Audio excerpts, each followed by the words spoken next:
All right. Good afternoon, everybody. Thank you all for being here at Solana Accelerate Day 2. My name is Kyle Samani. This is Bo Hines. Bo, welcome to the policy stage here at Accelerate. Bo, you are the Executive Director of the President's Council of Advisors on Digital Assets. I was hoping your title would be a little longer. Bo is a core part of the Trump administration's efforts to make America the crypto capital of the world. And he has been a strong and vocal advocate for our industry since he took on that role a few months ago. We're honored to have him here and to meet the Solana community face to face and discuss some of the key issues. Welcome, Bo. Thank you for having me. It's great to be here. Yeah, thank you, Bo. Really, thank you.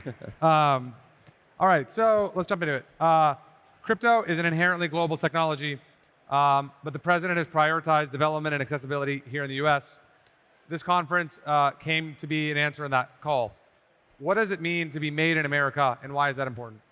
Well, it's extremely important. And look, the president has organized a sea change for this industry. This is an industry that's been broadly beaten down, kicked down, victims of lawfare, victims of overregulation in a way that we've never seen before. The attacks that were coming from inside of government stifled innovation, they stifled growth, and the president gave a direct mandate.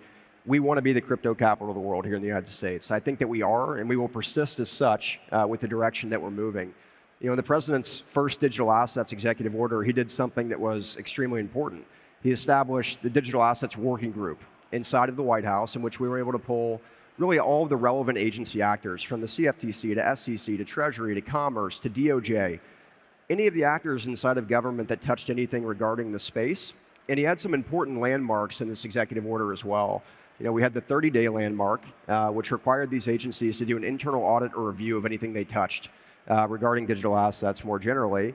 The 60-day landmark compelled the same actors to provide a list of recommendations, things that they could do independently to usher in change and create a innovation-friendly environment here in the United States.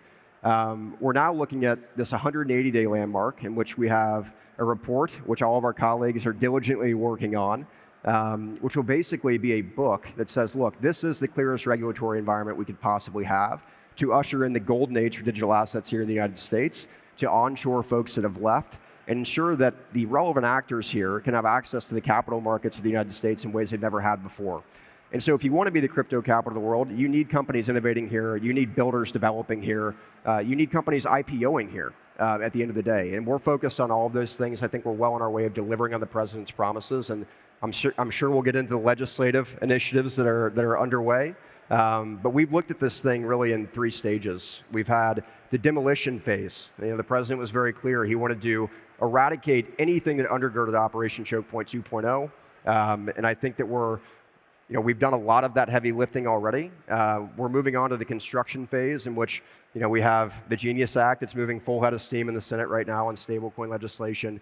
We'll get into market structure shortly thereafter. The staffers in House Financial Services with Chairman Hill have done phenomenal work with that, just in terms of revamping FIT, right? Giving us a good work product that's a starting point in which we can have healthy conversation about how do we create this robust, clear environment that allows for innovation.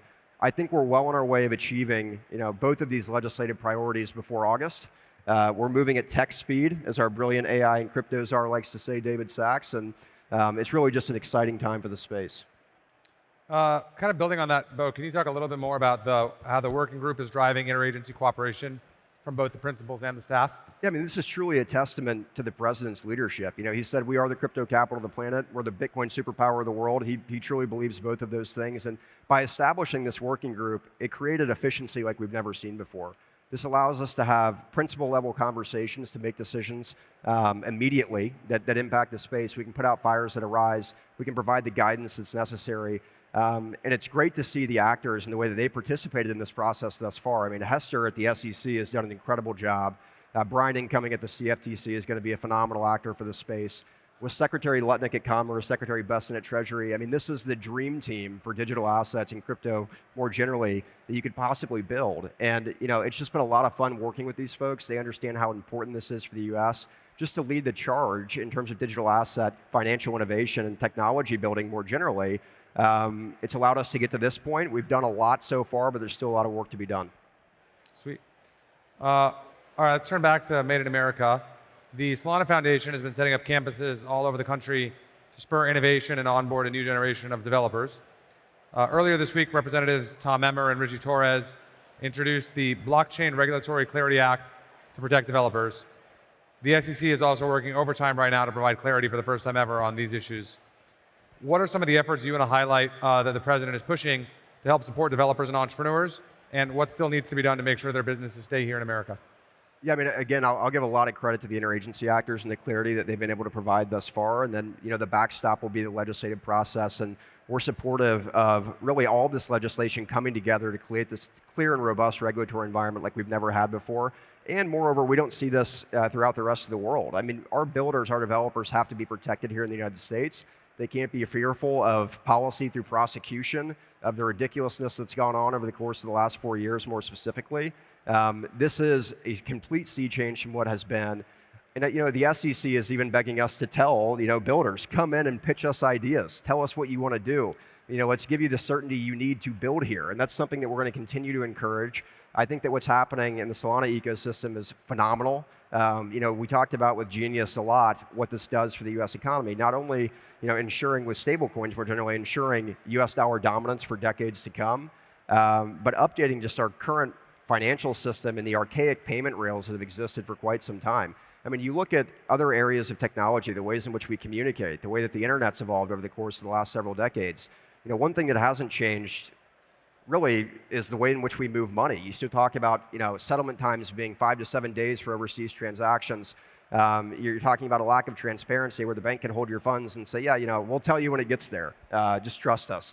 That's no longer the case. This technology is undergirding what will really revolutionize the financial system more generally. And then you can start talking about really exciting things when you update these payment rails. You start talking about tokenization of public securities, possibly 24/7 markets. If you want to have access to those markets, you're going to have to be using a US dollar-backed stable. These are exciting places that we can go. And I think that really the Genius Act acts as the foundation of that. And so, people should be keeping their eye on what's happening in the Senate this week. I'm very optimistic that we're going to get this bill on the president's desk very shortly, and then we'll move on to market structure. All right, Bo, so speaking on behalf of industry, we thank the administration for its support of builders and for making America the greatest place to build their businesses. You were just talking about Genius. Earlier this morning, we heard from Senator Hagerty, who's the lead sponsor of the bill. And on Monday, we saw, of course, a pivotal vote to advance towards a final count. That bill would be President Trump's second standalone crypto bill. Can you walk us through why it's important and why you expect to happen in the coming weeks as Genius makes its way to the president's desk? Yeah, well, I mean, first and foremost, I want to thank Senator Hagerty for his leadership on this. This has been quite the battle. A lot of people don't realize, especially that live and breathe this stuff in this space, is that there's still quite a bit of a knowledge gap that exists with certain legislators on Capitol Hill, and so it's a testament to Senator Hagerty's leadership here and his staff. I mean, Luke Pettit's done a phenomenal job working to get this home. But when the other legislators recognize the unlock that this is for the financial system and for the United States, and what this means in terms of leading the charge globally in terms of this digital asset technology revolution, they start to come on side very quickly. But as you can imagine, there's a lot of fear of the unknown. And so as we dispel a lot of the misnomers that are out there and the misinformation that exists, it's a lot easier to pull people in the same direction. I think that we've done that very successfully. The president's leadership team has been instrumental in getting this piece of legislation home as well. And we worked very closely with the members on the Hill in a bipartisan way, which I think is also exciting. This should be something that all Americans should care deeply about. There's nothing partisan about digital assets. This is about innovation. This is about making sure the United States is the leader globally. Our Democratic colleagues certainly understand that, and we're excited to build this thing. All right, so we also heard from Chairman French Hill this morning. He's been hard at work on market structure legislation and taking feedback from the industry on a draft that he released with Chairman Thompson and Subcommittee Chair Brian Stile. What is the market structure bill, and why is it important, and what should we expect on that? Well, Chairman Hill and his team have done a phenomenal job here as well, and so has Brian, really just working to get us to a framework that I think industry is much more acceptive of. This isn't fit in its prior state, even though it's a testament to Congressman Patrick McHenry for all the work that he did before he left Congress to get us here. I mean, industry has been fighting in the midst of headwind for, I don't know, a decade now, and now we finally have the tailwinds at our back. It's time that we solidify a clear regulatory environment that allows for innovation, allows for builders to do what they need to do here in the United States, and allows for onshoring. So what market structure will do is provide the clarity that a lot of these folks in the industry need. They'll be told who their regulator is, what jurisdiction they have, who they need to go to get approval for what. The same things that any industry needs to thrive and advance here in the United States.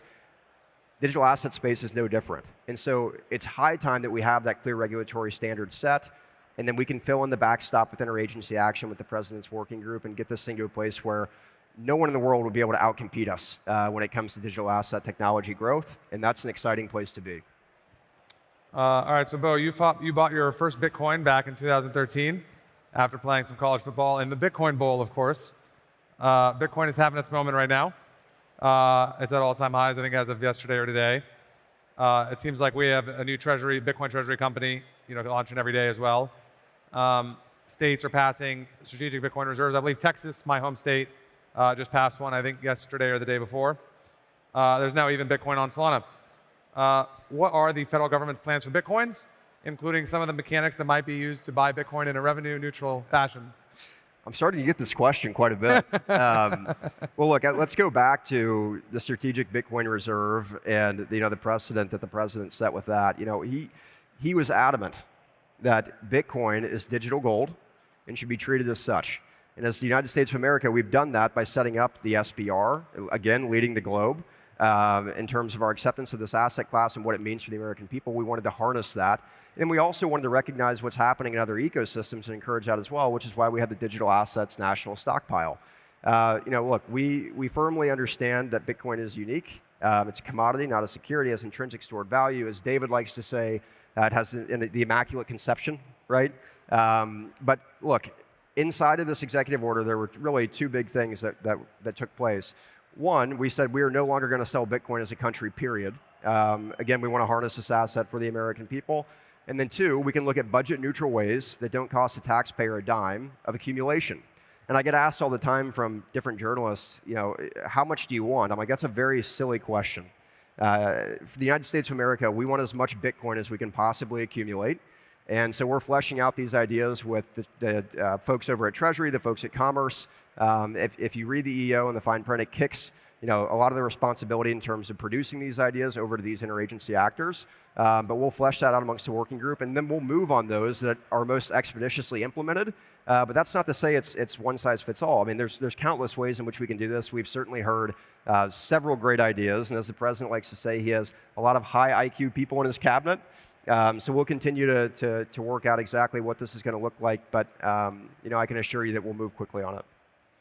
All right, so every part of the government has been turning reports into your office, or will be, over the next few weeks, on how the rules and regulations need to be updated for the crypto economy. When you get those reports, what's the process for aligning priorities and executing on those changes? So again, this will all be compiled on this 180-day report, and I keep calling it a report, but it'll look much more like a book. We have, even at the staff level amongst these interagency actors, really intelligent people that have been in this space and understand it.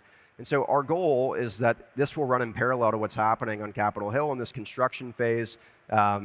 These pieces of legislation that will have a lasting impact. We can fill in the backstop with the 180-day report of how interagency actors should treat any gaps that might exist inside of this new framework. And so, it's kind of a dual process, because as we're talking through things as a working group and providing technical feedback to the staffers on the Hill that are devising this new policy, we're working together to create a seamless transition into a completely different landscape for the industry itself. But we have to keep our eye on the ball in terms of interagency, ensuring that there are no gaps that exist, and that there's full clarity and transparency of what government's expecting and how industry can operate inside of this new environment. And I think that we're going to get to that very quickly in short order. All right, so we have two more questions for you, Bo. Solana's North Star has been to build decentralized NASDAQ, meaning a global state machine that can ingest millions of trades per second from all over the world and settle them in real time. This year, we're starting to see meaningful traction in real-world assets, and specifically tokenized funds and securities coming on-chain, especially on Solana. Actually, yesterday, Kraken announced US equities are coming on Solana. Drift and Camino have had announcements with Apollo, one of the largest credit managers on Wall Street, earlier this week. So the question for you is, what would you in the administration like to see happening in terms of crypto innovation and financial market structure with these RWAs coming on chain? Yeah, this kind of gets us to the third phase of this process, which is implementation.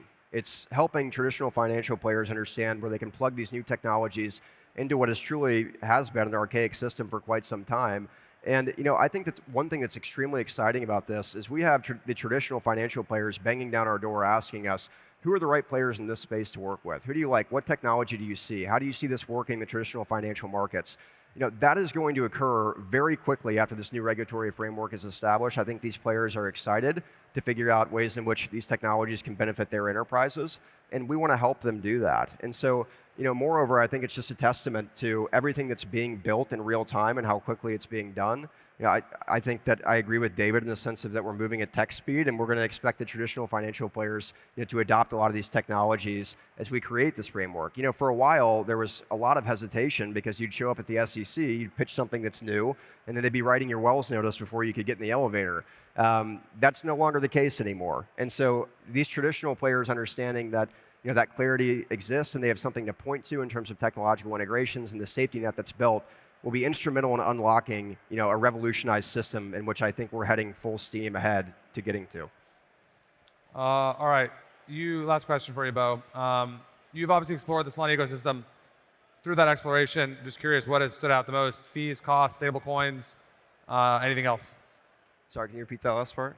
Oh, I was just, what has stood out to you the most? Fees, costs, latency, stable coins, or anything else that might stand out? I think it's a combination of everything. One thing that's really, I've been surprised, a welcome surprise, is that industries come together in a way that they never have before, especially with Genius over the course of the last couple of weeks. What I was told when I took this job is you're going to have to mitigate a lot of schisms that exist between different industry actors. And in reality, we saw all three of the major trades come out in support of Genius. There was a lot of trust from industry that we would get the bill to the right place. In its current state, I think it's in a phenomenal place. Obviously, with the DeFi language tweaks and everything else that's there, protecting that innovation, allowing it to occur. The welcome surprise for me is how well the industry has matured, come to the table, and really explain to these legislators how important this process is for them in order to unlock innovation here in the US. So if we can continue with that momentum going into market structure, I think we'll be in a really good place. Awesome. Well, hey, Bo, we are out of time. Thank you all again for coming here. Thank Bo for all the incredible work he does at the White House and in DC. Really appreciate everything you do, man. Yeah.